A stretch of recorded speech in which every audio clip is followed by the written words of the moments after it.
PM Modi ने एक झटके में विपक्ष का खेल खराब कर दिया है। अब विपक्ष के लोग समझ ही नहीं पा रहे हैं कि कैसे पीएम मोदी से मुकाबला करें। पीएम मोदी देश ही नहीं दुनिया भर के लोकप्रिय नेताओं में से एक है। भारत में किसी भी नेता के लिए उनके सामने टिक पाना मुश्किल हो गया है। पीएम मोदी अपने फैसलों से चौंकाते रहते हैं।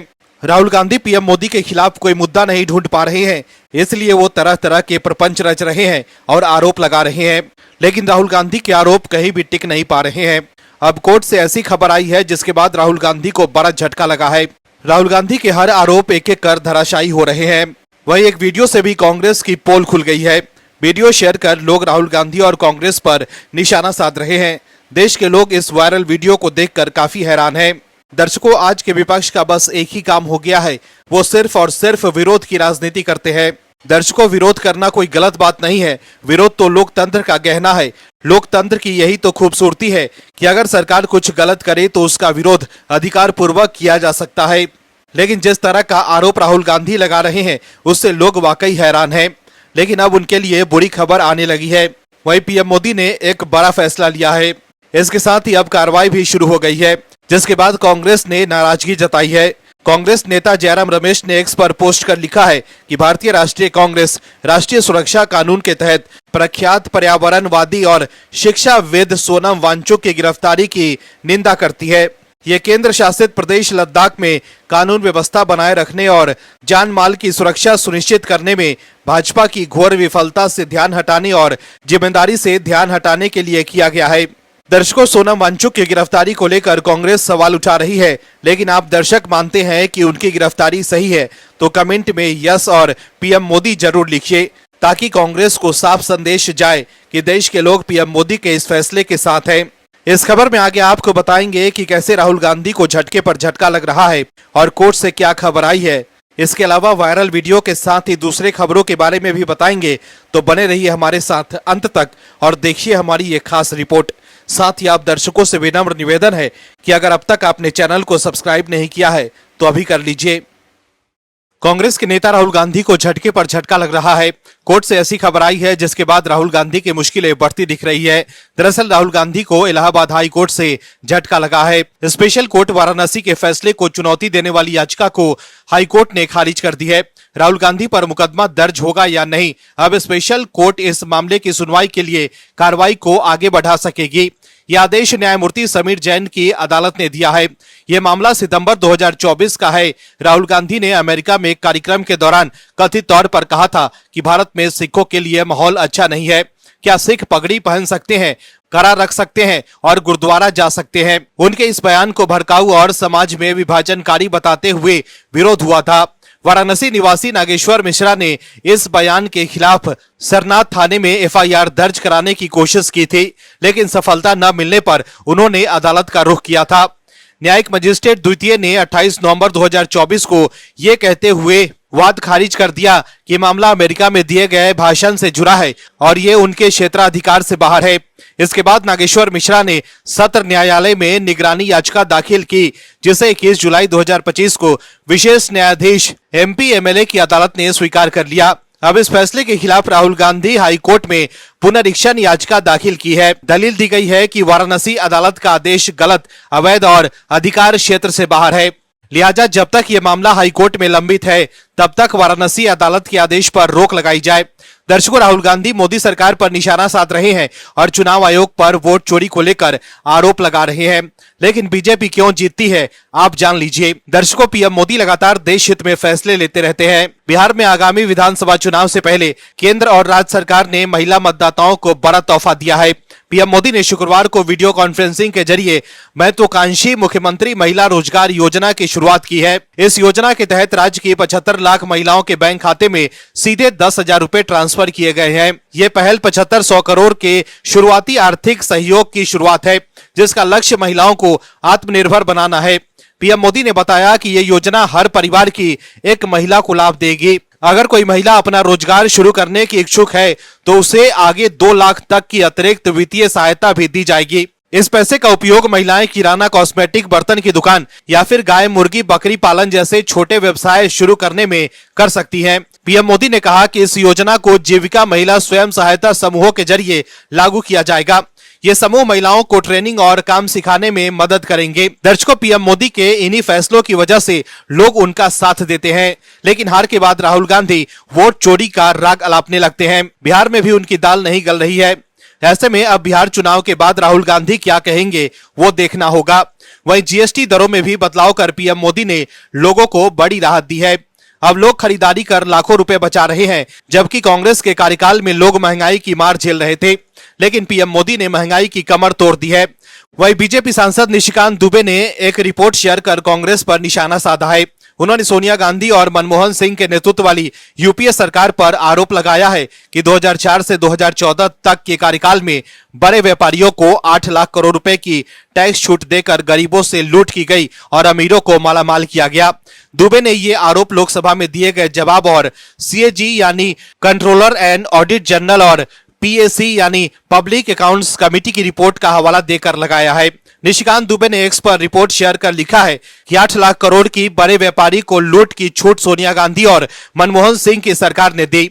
भ्रष्ट कांग्रेस ने 2004 से लेकर 2014 तक गरीबों को लूटा और अमीरों को मालामाल किया। ये लोकसभा में दिया जवाब और सीएजी यानी पीएससी की रिपोर्ट है। उन्होंने लोकसभा में नेता प्रतिपक्ष राहुल गांधी से भी सवाल किया। उन्होंने पूछा कि किस किस को किसने पैसे लेकर टैक्स लूट की छूट दी। राहुल गांधी, ये तो आपके नाक के नीचे हुआ। दर्शकों, ये पहली बार नहीं है जब निशिकांत दुबे ने कांग्रेस और गांधी परिवार पर इस तरह के गंभीर आरोप लगाए हों। इससे पहले भी वो कांग्रेस पर कई आरोप लगा चुके हैं। उन्होंने इसे लेकर राहुल गांधी और जयराम रमेश से तीखे सवाल पूछे थे। वहीं सोनम वांगचुक को लद्दाख हिंसा भड़काने के मामले में शुक्रवार को एनएसए के तहत गिरफ्तार किया गया है। उन पर आरोप है कि उन्होंने प्रदर्शनकारियों को उकसाया, जिसके बाद लेह में हिंसा भड़क उठी। वहीं सोनम वांगचुक की गिरफ्तारी से ठीक एक दिन पहले उनके संगठन students educational and cultural movement of Ladakh का FCRA लाइसेंस रद्द कर दिया गया था। उन पर विदेशी फंडिंग के आरोप भी लग रहे हैं। दर्शकों, कांग्रेस के नेता राहुल गांधी लगातार मतदाता सूची में गड़बड़ी और चुनाव प्रक्रिया को लेकर सवाल खड़े कर रहे हैं। वो लगातार चुनाव आयोग के इशारे पर वोट चोरी के आरोप लगा रहे हैं। हालांकि चुनाव आयोग आधिकारिक तौर पर पहले ही राहुल गांधी के आरोपों को बेबुनियाद करार दे चुका है, लेकिन अब एक मीडिया रिपोर्ट में चुनाव आयोग के सूत्रों से मिली जानकारी के मुताबिक दावा किया गया है कि राहुल गांधी द्वारा लगाए जा रहे आरोप बेबुनियाद तो है ही, साथ ही रिप्रेजेंटेशन ऑफ पीपल एक्ट में प्रावधानों यानी कानून की खुलेआम अनदेखी है। ऐसे में ये सवाल भी उठ रहे हैं कि क्या राहुल गांधी जानबूझकर कानून की अनदेखी कर बेबुनियाद आरोप लगा रहे हैं। एक मीडिया रिपोर्ट में चुनाव आयोग से जुड़े सूत्रों के मुताबिक दावा किया गया है कि कानून में साफ तौर पर लिखा है कि अगर किसी भी व्यक्ति या राजनीतिक दल को मतदाता सूची को लेकर कोई आपत्ति है तो उसे पहले से स्थानीय स्तर पर SDM और उसके बाद अपील के तौर पर DM के पास शिकायत दर्ज करानी होती है। वोटर लिस्ट संशोधन का सीधे तौर पर केंद्रीय चुनाव आयोग से कोई लेना देना नहीं है। यहाँ तक कि अगर आयोग को कोई शिकायत मिलती भी है तो उसे स्थानीय स्तर पर ही संबंधित अधिकारी को भेजा जाता है। वही कानून में यह भी प्रावधान है कि अगर किसी व्यक्ति को चुनावी नतीजों या मतदाता सूची को लेकर आपत्ति है तो वो चुनावी नतीजे के 45 दिन के भीतर हाईकोर्ट में चुनाव याचिका दाखिल कर सकता है। इस अवधि के बाद ना तो ईवीएम और ना ही मतदान से जुड़ा डाटा सुरक्षित रखा जाता है। वही कोर्ट की अनुमति मिलने पर ही वोटिंग मशीनों और मतदाता सूची की जानकारी संरक्षित की जाती है। अब यही है राहुल गांधी का असली खेल। दरअसल नियम के अनुसार यदि किसी व्यक्ति को चुनावी नतीजों या मतदाता सूची को लेकर आपत्ति है और उसको लगता है कि वोट चोरी हुई है या कोई धांधली हुई है तो वो चुनावी नतीजे के 45 दिन के भीतर हाईकोर्ट में चुनाव याचिका दाखिल कर सकता है। लेकिन राहुल गांधी चुनाव नतीजे के 45 दिन के भीतर कोई आरोप नहीं लगाते हैं और ना ही कोर्ट का दरवाजा खटखटाते हैं। वो जानते हैं कि 45 दिन के भीतर आरोप लगाकर कोर्ट जाएंगे तो कोर्ट के आदेश पर वोटिंग मशीनों और मतदाता सूची की जानकारी संरक्षित की जाएगी और जांच के बाद साफ हो जाएगा कि चुनाव में कोई गड़बड़ी नहीं हुई है, जिसके बाद वो एक्सपोज हो जाएंगे।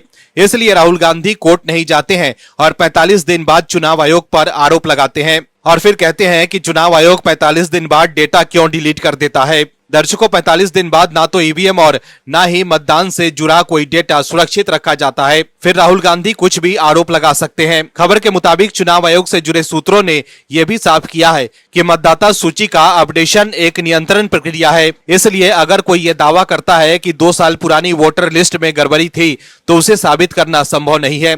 इसलिए हर चुनाव के बाद नई वोटर लिस्ट बनाने की प्रक्रिया शुरू हो जाती है। जानकारों का कहना है कि जिस तरह से राहुल गांधी ने आरोप लगाए हैं, उस आधार पर कोई भी व्यक्ति कभी भी किसी भी चुनाव की प्रक्रिया और परिणाम पर सवाल उठा सकता है, जबकि चुनावी नियमों में साफ तौर पर समय सीमा और अधिकार क्षेत्र तय किया गया है ताकि चुनावी प्रक्रिया की निष्पक्षता और पारदर्शिता पर अनावश्यक सवाल न उठ सके। कुल मिलाकर चुनाव आयोग और विशेषज्ञों का मानना है कि जिस मतदाता सूची के आधार पर चुनाव कराए जाते हैं, उसकी प्रति अधिसूचना जारी होने के बाद सभी राजनीतिक दलों को दे दी जाती है। ऐसे में उन्हें पर्याप्त समय और अवसर मिलता है कि वो उस सूची में किसी भी प्रकार की गड़बड़ी को लेकर अपनी आपत्ति दर्ज करवा सके। राहुल गांधी भी एक्स पर पोस्ट कर जेनजी से लोकतंत्र और वोट चोरी के खिलाफ आवाज उठाने की अपील कर चुके हैं, लेकिन यहाँ तो मामला ही उल्टा पड़ गया। राहुल गांधी के पोस्ट के बाद दिल्ली यूनिवर्सिटी और हैदराबाद सेंट्रल यूनिवर्सिटी के छात्र संघ के चुनाव में एबीवीपी की जबरदस्त जीत हुई है और कांग्रेस की एनएसयूआई की करारी हार। वहीं अब कर्नाटक के धारधार में प्रतियोगी परीक्षा के अभ्यर्थी कांग्रेस सरकार का विरोध कर रहे हैं। गुरुवार को हजारों की संख्या में अभ्यर्थी सड़कों पर उतर गए। प्रदर्शनकारियों की मांग है कि कर्नाटक सरकार पिछले 1 साल से रुकी हुई सरकारी पदों की भर्ती जल्द शुरू करे और पुलिस कांस्टेबल पद पर भर्ती के लिए आयु सीमा बढ़ाए। सोशल मीडिया पर सामने आए वीडियो में दावा किया जा रहा है कि धारवाड़ में अखिल कर्नाटक छात्र संघ के बैनर तले सिविल सेवा उम्मीदवारों ने पुलिस कांस्टेबल सहित हजारों सरकारी लंबित पदों पर तत्काल भर्ती की मांग की। कर्नाटक कांग्रेस शासित राज्य है। अगर धारवाड़ के प्रदर्शन राज्य के दूसरे शहरों तक पहुंचती है तो निश्चित तौर पर सरकार के लिए चिंता बढ़ सकती है, क्योंकि कांग्रेस बेरोजगारी को मुद्दा बनाकर बीजेपी पर हमलावर है। अगर कर्नाटक में नौकरी को लेकर युवा सड़क पर आते हैं तो बीजेपी को हमला बोलने का मौका मिलेगा। न्यूज एजेंसी पीटीआई ने एक्स पर इस बड़े विरोध प्रदर्शन के वीडियो को एक्स पर शेयर कर लिखा है कि अखिल कर्नाटक राज्य छात्र संघ के नेतृत्व में धारवाड़ में एक विशाल विरोध प्रदर्शन हुआ। हजारों छात्र सड़कों पर उतर आए और सरकार से भर्ती में आयु सीमा बढ़ाने और तुरंत भर्ती प्रक्रिया शुरू करने की मांग की। अब दर्शकों, कर्नाटक में कांग्रेस की सरकार है, इसलिए इस मुद्दे पर राहुल गांधी कुछ नहीं बोलेंगे। लेकिन यही विरोध प्रदर्शन अगर बीजेपी के किसी राज्य में हुए होते तो राहुल गांधी तुरंत उस वीडियो को एक्स पर शेयर कर निशाना साधने लगते हैं। उत्तराखंड के एक वीडियो को शेयर कर राहुल गांधी ने बीजेपी पर निशाना साधा है। राहुल गांधी ने एक्स पर लिखा है कि आज बीजेपी का दूसरा नाम पेपर चोर। देश भर में बार बार होने वाले पेपर लीक ने करोड़ों मेहनती युवाओं की जिंदगी और सपनों को तबाह कर दिया। उत्तराखंड का यूके एसएसएससी पेपर लीक इसका ताजा उदाहरण है। लाखों युवाओं ने दिन रात मेहनत की, लेकिन बीजेपी ने चोरी से उनकी मेहनत पर पानी फेर दिया। लेकिन धारवाड़ के प्रदर्शनकारियों ने कहा कि सरकार रिक्त पदों की भर्ती नहीं कर रही है, जिससे युवाओं बेरोजगारी से जूझ रहे हैं। ये प्रदर्शन कर्नाटक के धारवाड़ जिले में हुए, जिसे प्रतियोगी परीक्षाओं की काशी भी कहा जाता है। प्रदेश भर में युवा यहाँ प्रतियोगी परीक्षा की तैयारी करने के लिए पहुँचते हैं। ये छात्र कांग्रेस की कर्नाटक सरकार से नाराज बताए जा रहे हैं। वहीं नरेंद्र नाथ मिश्रा नाम के एक पत्रकार ने एक्स पर इस विरोध प्रदर्शन के वीडियो को शेयर कर लिखा है कि अब कर्नाटक के बेंगलुरु में स्टूडेंट्स सड़क पर, वे सरकारी नौकरी के लिए जल्द परीक्षा की मांग कर रहे हैं। अब देश के युवा असल मुद्दों पर हर सरकार को घेर रहे हैं। वे डटे रहेंगे और मीडिया को भी उनके मुद्दे पर आना होगा। वहीं नरेंद्र नाथ मिश्रा के इस पोस्ट को एक्स पर शेयर कर रवीश कुमार ने एक्स पर लिखा है कि बेरोजगारी का विस्फोट हो गया है। वहीं रवीश कुमार को जवाब देते हुए एक एक्स यूजर ने लिखा है कि लगता है आज सूरज पश्चिम से निकला है। लेकिन रवीश जी ने 4 शब्दों में बात खत्म कर दी। इन्होंने ना कर्नाटक कांग्रेस सरकार का नाम लिया, ना कांग्रेस पार्टी राहुल गांधी से सवाल पूछा। बीजेपी का राज्य होता तो तुरंत मोदी बीजेपी को लेकर लंबे ट्वीट और कई वीडियो तो आ ही जाते। इसके अलावा भी दूसरे यूजर रवीश कुमार को कह रहे हैं कि कर्नाटक में कांग्रेस की ही सरकार है। दर्शकों, राहुल गांधी जो जेनजी को अपने पाले में करने चले थे, उन्हें झटका ही लग रहा है। राजस्थान हाईकोर्ट ने प्रधानमंत्री नरेंद्र मोदी, गृह मंत्री अमित शाह और पूर्व कानून मंत्री रविशंकर प्रसाद पर हत्या के आरोप में मामला दर्ज करने की मांग वाली याचिका खारिज कर दी। साथ ही कोर्ट ने याचिकाकर्ता पर 50,000 रुपए का जुर्माना भी लगाया। ये मामला नागरिकता संशोधन कानून यानी सीएए 2019 से जुड़ा हुआ था। याचिकाकर्ता अधिवक्ता पूरन चंद्र सेन ने सीए के विरोध में हुई हत्या वाले अपने दावे से जुड़े कोई सबूत कोर्ट में पेश नहीं किए। उन्होंने ये नहीं बताया कि कितने लोग मारे गए, कौन घायल हुआ और यहाँ घटना हुई। इस पर कोर्ट ने फटकार लगाते हुए कहा, याचिकाकर्ता के आरोप केवल उनके भ्रम और पक्षपातपूर्ण सोच का नतीजा है। कोई समझदार व्यक्ति ऐसे बेबुनियाद और बेतुके आरोप लगाकर एफआईआर दर्ज करने की मांग नहीं कर सकता। बार एंड बेंच की रिपोर्ट के अनुसार कोर्ट ने यह भी कहा कि याचिकाकर्ता ने जानबूझकर सरकार को निशाना बनाने के इरादे से यह आरोप लगाए। कोर्ट ने अधिवक्ता पूरन चंद्र सेन को कानून के दायरे में रहकर काम करने की सलाह दी और कहा कि सस्ती लोकप्रियता के लिए मनमाने ढंग से काम नहीं करना चाहिए। साथ ही हाईकोर्ट ने प्रधानमंत्री नरेंद्र मोदी, गृह मंत्री अमित शाह और पूर्व कानून मंत्री रविशंकर प्रसाद और अन्य को यह स्वतंत्रता दी कि वो चाहे तो सेन के खिलाफ कानून के तहत सिविल या फिर आपराधिक कार्रवाई कर सकते हैं। ये मामला साल 2020 में सीएए के विरोध में भारत के कई हिस्सों में हुए विरोध से संबंधित है। साल 2020 में 74 साल के पूरन चंद्र सेन ने अलवर जिले के गोविंदगढ़ थाने में शिकायत दर्ज कराई थी। शिकायत में पीएम मोदी, गृह मंत्री अमित शाह, पूर्व कानून मंत्री रविशंकर प्रसाद, कुछ आज तक और रिपब्लिक टीवी के पत्रकार और दक्षिणपंथी संगठनों के खिलाफ हत्या धारा 302, आपराधिक साजिश धारा 120B और भारतीय दंड संहिता की धाराएं के तहत एफआईआर दर्ज कराने की मांग की गई थी। सेन का आरोप लगाया था कि नागरिकता संशोधन कानून भारत के संविधान की भावना के खिलाफ है और इसे मुसलमानों और सेकुलर सोच वालों को दबाने के इरादे से लाया गया है। Bureau report OMH news. आप दर्शकों से विनम्र निवेदन है कि चैनल को सब्सक्राइब जरूर करें